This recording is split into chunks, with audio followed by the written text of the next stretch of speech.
मेरा नाम काजल है। मेरी उम्र 35 साल है। वह कहते हैं ना कि जैसी करनी वैसी भरनी। अगर किसी का बुरा करने के बाद कोई यह सोचे कि उसका अंजाम अच्छा होगा तो ऐसा बिल्कुल नहीं है। जो बुरा करता है उसके साथ भी बुरा ही होता है। जो बोगे काटना भी वही पड़ेगा। मेरे पापा एक इंजीनियर थे। जब मैं 8 साल की थी तो मेरी माँ इस दुनिया से चली गई। उन्हें हार्ट अटैक आया था।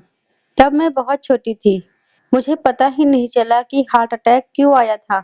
इतनी कम उम्र में हार्ट अटैक आना कोई मजाक बात तो नहीं थी। लेकिन मैं कभी नहीं जान पाई कि उन्हें क्या परेशानी थी। मैं मम्मी के साथ बहुत क्लोज भी थी। कुछ टाइम ही गुजरा था कि सब लोगों ने मेरे पापा से कहना शुरू कर दिया कि दूसरी शादी कर लो। पहले तो पापा ने मना कर दिया था। मैं अब 10 साल की हो चुकी थी। एक दिन जब मैं स्कूल से वापस आई तो मुझे बहुत ज्यादा हैरत हुई जब दादी ने मुझसे कहा कि तुम अपनी सहेली के घर चली जाओ। वही सहेली जिसे दादी बिल्कुल भी पसंद नहीं करती थी।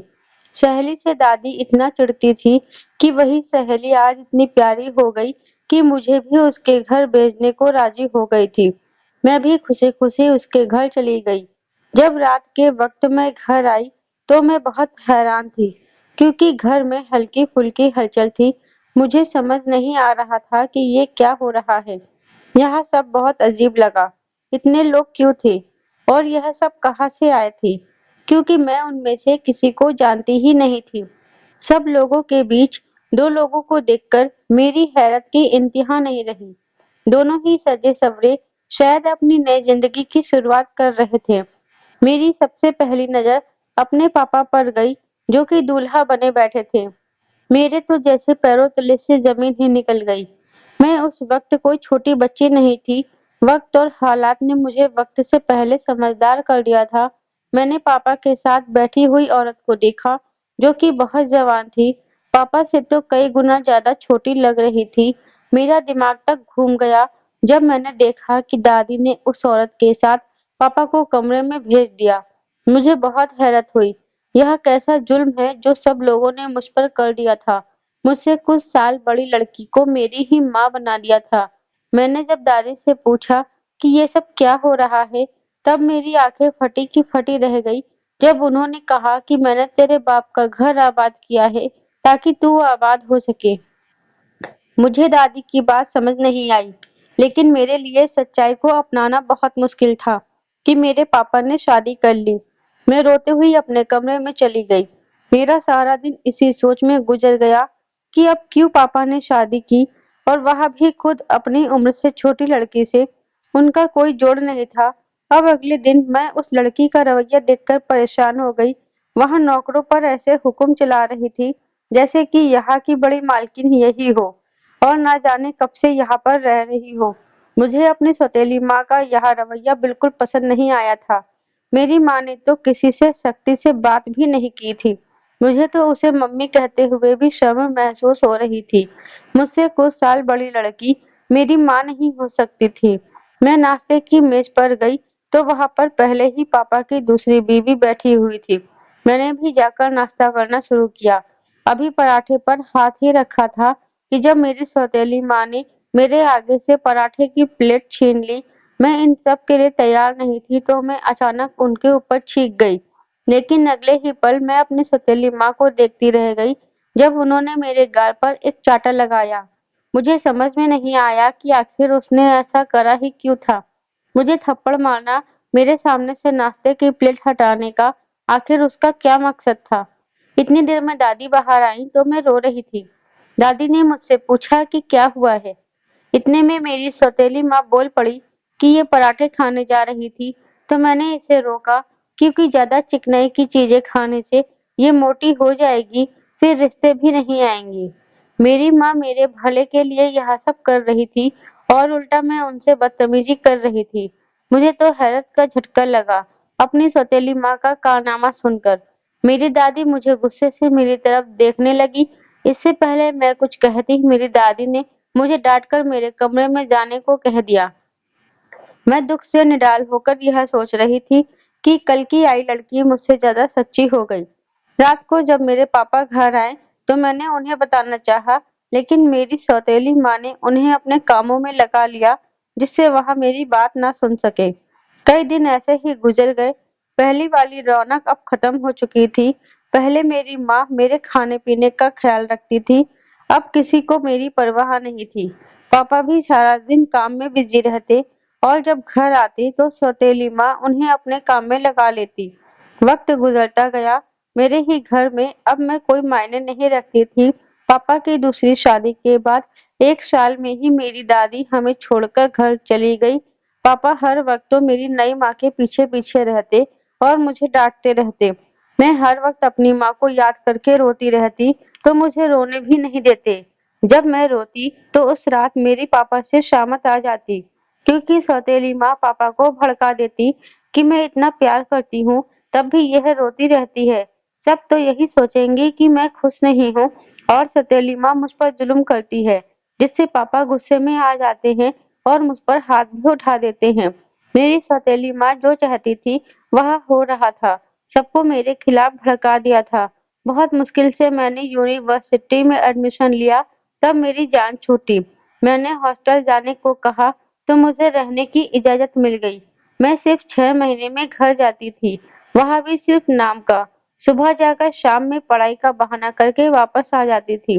इस बात पर भी मेरी सौतेली माँ काफ़ी शोर मचाती थी, लेकिन हैरत की बात यह थी कि पापा मुझे वापस आने से नहीं रोकते थे। एक दिन मैंने अपने घर रहने का सोचा। मैं घर एक रात के लिए रुकने के लिए गई। रात के वक्त जब मुझे कमरे में घुटन हुई, तो मैं बाहर आंगन में आ गई।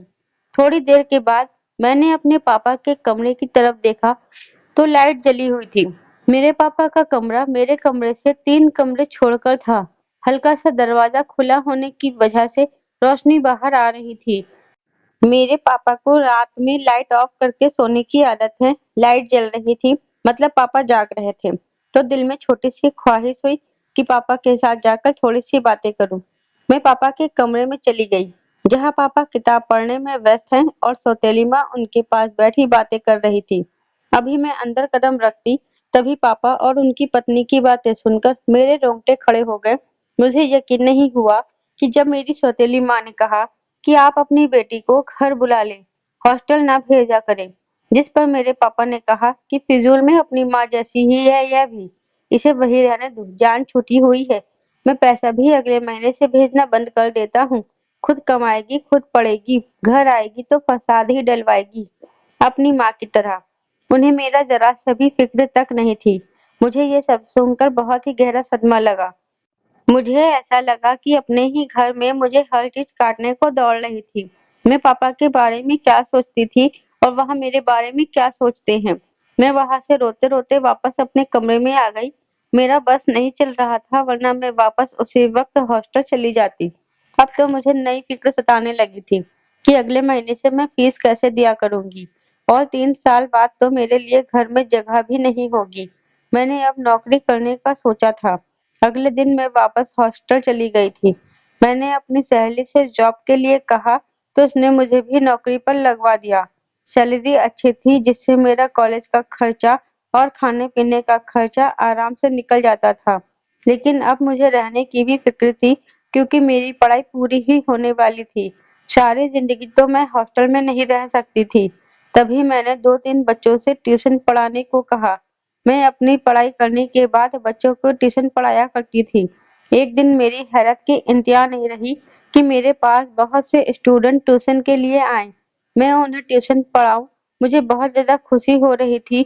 उनमें से एक मेरी क्लास का लड़का भी था। वह देखने में खूबसूरत था, लेकिन मेरी काम तो सिर्फ पढ़ाना था, तो मैंने उसे भी पढ़ाना शुरू कर दिया। 1 महीने का वक्त ऐसे ही गुजर गया। पापा ने अपना कहा सच कर दिखाया था। उन्होंने मुझे पैसे भेजना बंद कर दिए थे। वह लड़का मेरा बहुत ख़्याल रखता था। पहले मुझे लगा कि वह मेरी फ़िक्र करता है और मेरा दोस्त बन गया है, इसलिए ही मेरी परेशानी समझ लेता है।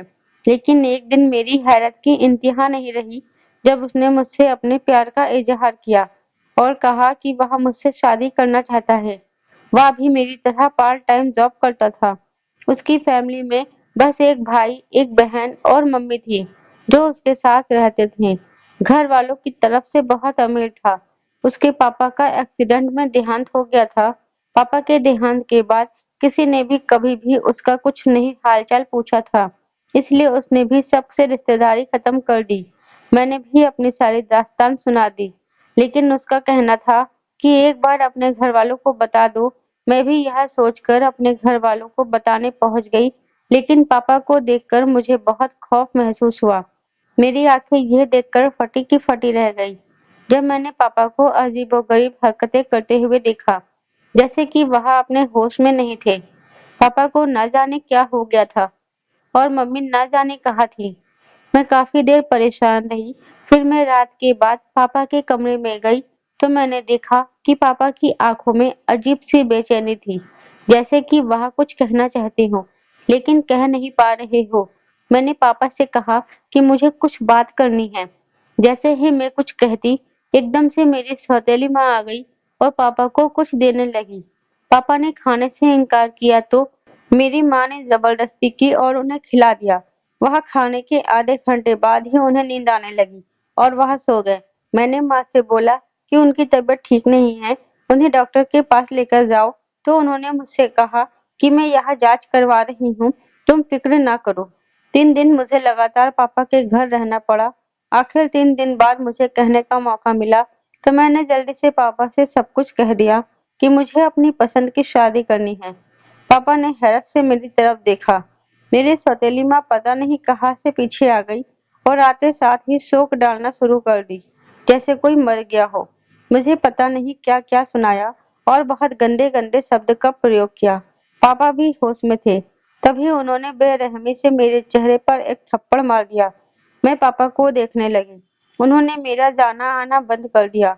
कुछ ही दिन गुजरे थे कि मैंने घर से भागकर उसी लड़के से शादी कर ली, जो कि मुझसे बहुत मोहब्बत करता था। जिंदगी बहुत प्यारी हो गई थी, जैसे सब गमों के बादल छट गए थे। खुशियों की बहार चारों तरफ अपना शोर मचा रही थी। मैं भी बहुत खुश रहने लगी थी। मेरा पति मुझसे बहुत प्यार करता था, मेरी हर जरूरत का ख्याल रखता था। मुझे यकीन नहीं होता था कि मेरा पति मुझसे इतनी मोहब्बत भी कर सकता है। एक दिन मेरा पति काम से घर आया तो उसका गुस्से से बुरा हाल था। मुझे बहुत हैरत हुई कि आखिर मेरे पति को हुआ क्या है। सुबह तक तो ठीक था। मुझे बहुत हैरानी हुई कि शादी के 6 महीने गुजर चुके थे और उन्होंने आज तक ऐसा नहीं करा था।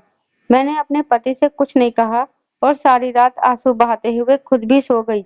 सुबह भी वह नाश्ता करे बगैर मेरे उठने से पहले घर से चले गए और रात को मेरे सोने के बाद आए। मैं बहुत परेशान रहने लगी थी कि आखिर मेरे पति को हुआ क्या है। एक दिन संडे का दिन था। ये उस दिन मेरे पति घर पर ही थे, लेकिन ना के होने के बराबर। सारा दिन फ़ोन हाथ में लेकर ना जाने किससे बातें करते रहे। अब तो मेरी जान निकलने लगी थी कि आखिर मेरे पति को हो क्या गया है। मैंने जब शाम के वक़्त अपने पति से बात करना चाहा, तो वो सर दर्द का बहाना लेकर सोने चले गए। अब तो मेरी हद हो गई थी। मैं सारी-सारी रात रोती रहती और अपने पति के बारे में सोचती रहती। अब तो उसका रवैया बद से बदतर होता जा रहा था। अब तो उन्होंने मुझ पर हुक्म चलाना शुरू कर दिए थे। एक दिन उन्होंने मुझसे अपने कपड़े लाने को कहा, तो मैंने गुस्से में मना कर दिया कि मैं क्यों लाऊं कपड़े जब आपके पास मेरे लिए वक्त ही नहीं है। शादी से पहले तो मुझे बहुत ख्वाब दिखाए थे कि कभी मेरे आंख में कोई भी दुख नहीं आने देंगे, कोई भी आंसू नहीं आने देंगे। अब तो जैसे मैं कोई मायने नहीं रखती। मेरे बोलने पर अपने पति का जवाब सुनकर मेरे होश उड़ गए थे। जब मेरे पति ने कहा कि हाँ, कोई मायने नहीं रखती तुम। मैंने कहा क्यों मुझसे शादी करी थी? तो उन्होंने कहा कि मुझे शादी करने के बाद अपनी गलती का एहसास हुआ कि उन्होंने कितनी बड़ी गलती कर दी थी। मेरे पति का भाई और बहन दोनों ही दूसरे शहर में रहते थे। उनका रवैया भी मेरे साथ ऐसा ही था। मुझे समझ में नहीं आ रहा था कि मेरे साथ ऐसा क्यों करा जा रहा है। लेकिन मैं वक्त की मारी बेचारी, जो कि कुछ दिनों के लिए आसमान में उड़ने लगी थी, मेरे पति ने मुझे खींचकर न केवल जमीन पर पटका था, बल्कि जमीन में दफन भी कर दिया था। हालात जब बदतर हुए, तो मेरे पति का हाथ भी मुझ पर उठने लगा। बात-बात पर वह मेरे ऊपर हाथ उठा दिया करते थे और मैं खामोशी से अपना कसूर ही तलाश करती रहती थी। घर से भागकर शादी के लिए आई थी, तो शिकवा करती भी तो किससे? खुद ही अपने पैरों पर कुल्हाड़ी मार ली थी। वक्ती तौर पर ख्वाब दिखाने वाला हमारी जिंदगी और मौत का जिम्मेदार बन जाता है। जब दिल चाहे जिंदगी बख्श दे और जब दिल चाहे सांसें खींच ले। जब इंसान को अपनों से मोहब्बत, प्यार, तवज्जो ना मिले तो वह बाहर इन सब की तलाश में रहता है। इन सब की तलाश वह बाहर पूरी कर लेता है, लेकिन कभी-कभी वह गलत हाथों में पड़कर अपनी जिंदगी बर्बाद कर देता है। मेरे साथ भी यही हो रहा था। औरत मोहब्बत के बगैर रह लेती है, लेकिन इज्जत के बगैर नहीं रह सकती। मुझे भी जब तक मेरे पति से नफ़रत मिलती रही, मैं उसके साथ रहती रही। लेकिन जब जगह-जगह मुझे रुस्वा किया गया, मुझे डाइवोर्स से बेहतर कोई फैसला नहीं लगा। अब गलती की थी तो भुगतनी भी थी। मैं घर बसाना चाहती थी, लेकिन शादी के बाद उसने मेरा जीना हराम कर दिया था। आखिर डाइवोर्स देकर मुझे घर से बाहर निकाल दिया। मैं वापस अपनी माँ के घर आ गई। दिल भी काँप रहा था कि ना जाने पापा मेरे साथ क्या करेंगे। लेकिन अब मेरे पास कोई और रास्ता भी नहीं बचा था। जिसके खातिर अपना घर छोड़कर गई थी, उसने ही बीच रास्ते में मुझे छोड़ दिया था। मैं घर गई तो पापा मुझे देखकर हैरान रह गए। शादी के 6 महीनों में मेरी हालत बदल कर रख दी गई थी। बदला तो और भी बहुत कुछ था। पापा बदल गए थे। जवान, ताकतवर इंसान अब बुजुर्गों जैसी हालत में था। मैं घर के अंदर गई तो हमारी सौतेली माँ ने मुझे घर के अंदर आने से रोक दिया और मुझे घर से जाने को कहा। मैं रोती हुई अपने पापा के कदमों में गिर गई और रहम की भीख मांगने लगी कि मुझे घर से नहीं निकालें। जो गलती मुझसे हुई है, वह जो दिल चाहे मुझे सजा दे सकते हैं, लेकिन मुझे घर से नहीं निकालें। मेरे पास सर छुपाने के लिए छत का सहारा नहीं है। पापा ने जब मेरे सर पर हाथ रखा, तो मुझे बहुत सुकून मिला। माँ तो पापा के हाँ करने से ही कमरे में चली गई थी। पापा की कमजोर हालत की वजह से उनसे बोला नहीं जा रहा था। फिर भी वह कुछ कहना चाह रहे थे। पापा ने मुझे अपने पास बिठाया। घर आकर तो जैसे कि मेरी जान में जान आ गई थी। अभी घर में एक दिन भी नहीं गुजरा था कि अगली सुबह घर में एक नया तूफान लेकर आ गई थी। सुबह उठते साथ ही जैसे मेरा सब कुछ खत्म हो गया था। जैसे मेरे सर से छत और मेरे पैरों से जमीन निकल गई थी। मुझे मेरी आंखों पर यकीन नहीं हो रहा था कि मैं देख रही हूँ, वह सच भी है या नहीं। मेरे सामने पापा की लाश पड़ी हुई थी, जिस पर सौतेली माँ रो रही थी। माँ के जाने के बाद मेरे पापा जैसे भी थे, अच्छे थे। मैंने कभी सोचा भी नहीं था कि मैं इन्हें ऐसे खो दूंगी। मैं रोती हुई अपने पापा के पास गई और उनसे लिपट कर रोने लगी। लोगों ने मुझे बहुत ताने दिए। मेरे घर से भाग जाने पर सब आपस में बातें कर रहे थे। कुछ तो मेरे मुंह पर ये कहकर जा रहे थे कि मैं अपने बाप को खा गई हूँ। इतनी बातें सुनने के बाद तो मुझे भी यकीन होने लगा था कि मैंने अपने पापा को मार दिया है। मेरी गलती ने मुझे कहाँ लाकर खड़ा कर दिया था। पापा की अर्थी ले जाने के बाद सब लोग जा चुके थे। मेरी माँ ऐसे आंसू बहा रही थी सबके सामने, जैसे मेरे पापा से वही सबसे ज्यादा प्यार करती हो। मैं अपने घर में रहने लगी थी, जहाँ रोज ताने सुनने को मिलते थे। माँ मुझे बात-बात पर न जाने क्या कुछ कह देती। कभी भगौड़ी कहती, कभी कहती अपने पापा को खाने वाली। मुझे बहुत रोना आता, लेकिन अब क्या किया जा सकता था। लेकिन जिस इंसान को अपनी जिंदगी का हिस्सा समझकर बर्दाश्त करने लगी थी, इतने सारे नौकर होने के बाद भी मैं सारे घर का काम करती और जब थक कर लेटती तो माँ बातें सुनाने आ जाती। घर में बस एक ही नौकरानी रह गई थी, जिससे मेरी अच्छी बातचीत होने लगी थी। वह मुझे मेरे पापा की बातें सुनाया करती थी। पापा के साथ मेरी सौतेली माँ का रवैया बहुत गलत था। यह बात तो मुझे उसी ने बताई थी। मैंने उससे पूछा कि माँ सारा दिन क्या किया करती थी। जब उसने मुझे बताया तो मेरे तो रोंगटे खड़े हो गए। जब उसने बताया कि पापा काम पर जाते तो सौतेली माँ भी तैयार होकर बाहर चली जाया करती थी और उनके आने से पहले घर आ जाया करती थी। अक्सर तो पापा के आने के बाद ही आती थी। मुझे बहुत हैरत हुई कि आखिर वह जाती कहाँ थी। अभी कुछ ही दिन हुए थे कि माँ फिर से अपने रूटीन पर आ गई थी। वो तैयार होकर जाती। एक दिन मैं भी उनके पीछे निकल गई, छुपते-छुपाते। मैं भी अपने सौतेली माँ के पीछे पहुंच गई, जो सुनसान जगह पर जाकर रुक गई थी। मुझे हैरत हुई जब मैंने अपनी सौतेली माँ को किसी गैर मर्द से मिलते हुए देखा। मेरा मन भारी हो गया था जब मैंने देखा कि मेरी माँ उनके गले से लग गई थी।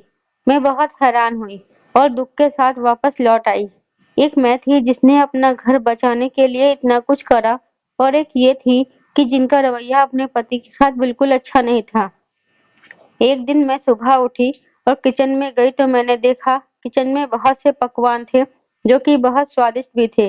लेकिन मैं हैरत में थी कि ऐसा रात में कौन आया था जिसके लिए इतना इंतजाम किया था। हैरत हुई थी लेकिन नौकरानी के अलावा कोई नहीं था जो मुझे बता सकता था।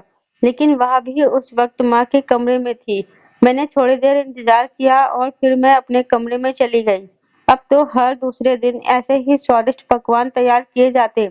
एक दिन मैंने नौकरानी से पूछा कि घर में कौन आता है रात के वक्त जिसके लिए इतना सब कुछ तैयार किया जाता है। तो पहले तो वह खामोश रही। मेरी तो हैरत का ठिकाना नहीं रहा जब उसने कहा कि अपने ही अपनों को मारते हैं और तुम्हें भी तुम्हारे अपनों ने मारा है। घर की नौकरानी कहने लगी कि तुम्हारे पति को तुमसे अलग किसने किया है यह तुम नहीं जानती, लेकिन मैं जानती हूँ। ये जो तेरे साथ हुआ है वह सब तेरी माँ ने किया है। आज रात उसके कमरे में जाकर देखना, तुझे सब समझ आ जाएगा। मुझे लगा मेरी सांसें बंद हो जाएंगी। आखिर मेरा रिश्ता खत्म होने में मेरी सौतेली माँ का क्या हाथ था। अब तो मुझे रात होने का इंतजार था, लेकिन मेरा सोच सोचकर दिमाग खराब हो रहा था कि आखिर क्या होगा। रात हुई तो जैसे मेरा इंतजार खत्म हुआ। मैं अपने कमरे में ही थी। माँ मुझे सोता हुआ देखकर किचन में चली गई। मैंने सोने का नाटक किया हुआ था। किचन से खटपट की आवाज आने लगी थी। मैंने थोड़ा सा दरवाजा खोलकर किचन की तरफ झांका तो माँ खाना बनाने में लगी पड़ी थी और फिर इधर उधर देखने लगी। फिर उन्होंने एक पुड़िया निकाली और सफेद पाउडर सारे खाने में मिला दिया। खाना तैयार करके जब वह कमरे में गई तो मैं भी उनके पीछे पीछे कमरे में चली गई। और जैसे ही मेरी नजर कमरे में पड़े सोफे पर पड़ी तो मेरे सर पर आसमान टूट पड़ा। मेरे पैरों तले से जमीन खिसक गई, क्योंकि मेरा पति बड़ी आराम से कमरे में बैठा हुआ था और मेरी माँ उनकी शान और शौकत में ऐसे व्यस्त थी जैसे कोई नौकरानी अपने मालिक की सेवा कर रही हो। मेरा पति एक एक करके सभी चीजें खाने लगा और मेरी हैरत की इंतहा नहीं रही जब मेरा पति भी मेरे पापा की तरह बेहोश होने लगा और अपने होशो आवाज खोने लगा। मेरी तो रूह कांप गई थी। यह सब देखने के बाद मैं अपने कमरे में चली गई। यह क्या था मुझे कुछ समझ में नहीं आ रहा था। आखिर मेरा पति का मेरी माँ से क्या ताल्लुक था, और जो ताल्लुक मैं सोच रही थी वह सोचकर तो मेरी जान निकल रही थी। मैंने बड़ी मुश्किल से रात गुजारी। अगले दिन जब मेरी माँ तैयार होकर बाहर गई तो मैंने नौकरानी के साथ मिलकर एक प्लान बनाया और मैंने सौतेली माँ के कमरे की तलाशी ली ताकि मुझे कुछ सुराग मिल सके कि आखिर ऐसा क्या है। नौकरानी को बाहर खड़ा करके मैं अपनी माँ के कमरे में गई और तलाशी लेने लगी। वहां तो मुझे कुछ नजर नहीं आ रहा था। मैंने जल्दी से अलमारी खोली और फिर देखा तो अलमारी के कोने में कुछ पेपर्स पड़े थे। मैंने अभी पेपर पढ़ने शुरू ही किए थे। दरवाजा खुलने की आवाज सुनकर मेरे पैरों से जमीन निकल गई। मैं कांपने लगी।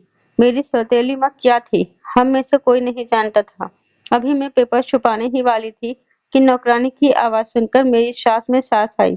मैंने नौकरानी की तरफ देखा तो वो खुद शॉक्ड में थी, तो मुझे उस पर तरस आया। वो पेपर्स पकड़कर मैं अपने कमरे में ले गई। कमरे में से निकलने से पहले मैं सारे सबूत मिटा चुकी थी। जब कमरे में आकर मैंने पेपर्स पढ़ने शुरू करे तो मेरे तो पैरों तले से जमीन निकल गई। वह पेपर्स हमारे घर के थे, लेकिन जब मैंने आखिरी पेपर पढ़ना शुरू करा तो मेरे ऊपर आसमान टूट पड़ा। जब आखिरी पेपर पर मेरी नजर पड़ी तो वह पेपर मेरे डाइवोर्स के थे।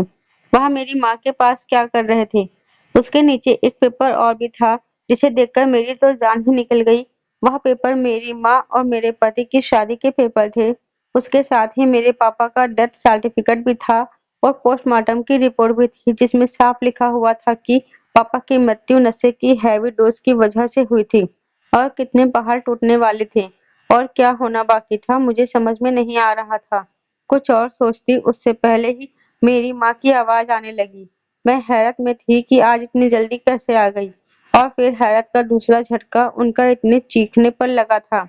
मैं अब जल्दी से अपने कमरे से निकलकर बाहर आई तो मेरी माँ ने नौकरानी को मुजरिम बनाकर खड़ा करा हुआ था। माँ की बात सुनकर जैसे कि मेरे होश उड़ गए थे। वह नौकरानी से कह रही थी कि मेरे कमरे में कौन गया था, मेरी चीजें इधर से उधर हैं। मुझे माँ की सिक्स सेंस पर हैरत हुई। जो भी हुआ, इस सब में घर की नौकरानी मेरी माँ की डांट खा रही थी। वह मेरी तरफ देखने लगी। जब उसने मेरी तरफ देखा तो मेरी माँ भी मेरी तरफ देखने लगी। तो मुझे बहुत ज्यादा डर लगा, लेकिन मैं खामोश नहीं रह सकती थी।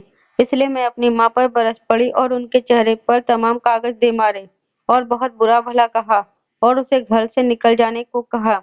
लेकिन मेरी आंखें खुली की खुली रह गई जब वह जोर-जोर से हंसने लगी। उस वक्त वह कोई नॉर्मल औरत नहीं लग रही थी, वह पागल औरत लग रही थी, होश में नहीं थी। मैंने उसकी तरफ देखा तो वह मुझे देखकर मुस्कुराने लगी, बोली कि तुमने सब पेपर पढ़ ही लिए हैं, तो यह भी ध्यान से पढ़ लेती कि तुम्हारी सारी जायदाद मेरे नाम है, इसलिए मुझे नहीं तुम्हें इस घर से जाने की ज़रूरत है। मुझे लगा कि मेरे पैरों तले से ज़मीन निकल गई। मैं अपने कमरे में आकर अपना सामान उठाकर घर से बाहर निकल गई। मुझे भगवान के सिवा किसी पर भरोसा नहीं था। मैं रोती हुई अपनी ही सोचों में चलती चली जा रही थी। मुझे एक पुराना वृद्धा आश्रम दिखाई दिया। उस घर में बहुत सारी औरतें रहती थीं। उन्होंने मुझे अकेला देखकर अपने साथ रहने के लिए कहा। अब मेरा वही ठिकाना था। इसके अलावा जाती तो कहाँ जाती। कई साल वहाँ रही। मैं नहीं जानती थी कि मेरा पति और मेरी सौतेली माँ के बीच क्या हो रहा था। एक दिन उस पुराने घर में एक अमीर औरत आई जो वहाँ आया करती थी। उस दिन उसकी नज़र मुझ पर पड़ी और मेरे बारे में सब पता करने लगी और मुझे अपने साथ ले गई। कहते हैं ना कि भगवान कुछ भी कर सकता है। मेरी जिंदगी ही बदल गई। उन्होंने मुझे पढ़ाया लिखाया, एक अच्छी नौकरी पर लगाया। मैंने भी उनको सब कुछ बता दिया था। उनका एक ही बेटा था जो बाहर से पढ़कर आया था। उन्होंने मेरी शादी अपने बेटे से करवा दी। मैं अब सुकून से रहने लगी थी। एक दिन मैं अपने पति के साथ उस पुराने घर में लोगों को कपड़ा देने गई। मेरी सास कुछ बीमार थी जिसकी वजह से वह साथ नहीं जा सकी। रास्ते में जब मेरे पति ने गाड़ी रोकी तब मेरा पुराना पति लोगों की गाड़ियां साफ कर रहा था। मेरे तो रोंगटे खड़े हो गए। मेरे पति की गाड़ी देखकर वह आया और गाड़ी साफ करने लगा।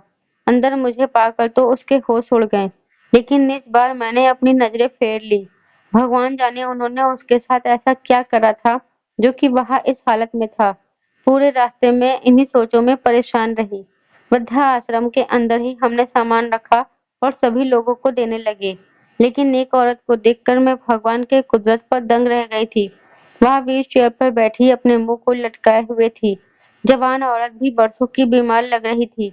मैंने एक औरत से पूछा तो उन्होंने मुझे बताया कि इसने अपने पति का कत्ल किया है और उसकी सारी जायदाद खा गई और दूसरे पति को नशेड़ी बना दिया।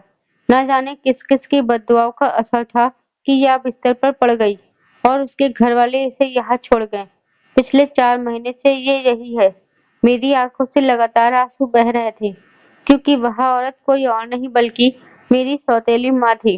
भगवान के इंसाफ पर मेरा दिल खुलकर रोने का कर रहा था। वह कैसे-कैसे इंसाफ करता है। दोस्तों, उम्मीद करती हूँ आपको हमारी कहानी पसंद आई होगी। कहानी पसंद आई है तो वीडियो को लाइक और शेयर करें। चैनल पर नए हैं तो चैनल को सब्सक्राइब जरूर करें। साथ ही बेल आइकन को प्रेस करें जिससे वीडियो की अगली अपडेट सबसे पहले आपको मिले।